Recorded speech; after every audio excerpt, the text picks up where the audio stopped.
সাদা boring breakfast আর কত খাবো, তাই আজকের রান্নাঘরের নতুন গল্প চিকেন স্যান্ডউইচ। রেসিপিটা স্টার্ট হবে চিকেন বয়েল করে, কিন্তু নর্মাল ওয়েতে নয়।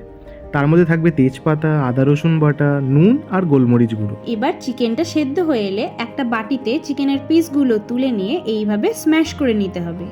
এবার প্যানে তেল দিয়ে তাতে একটা মিডিয়াম সাইজের পেঁয়াজ কুচি করে দিয়ে আর সাথে রসুন কুচি দিয়ে ভালো করে নাড়াচাড়া করে ম্যাশ করা চিকেন অল্প নুন আর গোলমরিচ দিয়ে ভালো করে নাড়াচাড়া করে নিতে এবার হবে। এটাতে আরো ফ্লেভার আর জুসিনেস অ্যাড করতে সেই চিকেনটা বয়েল করে রাখা হয়েছিল সেই স্টকটা দিয়ে আরেকটু কিছুক্ষণ নাড়াচাড়া করে নিলাম।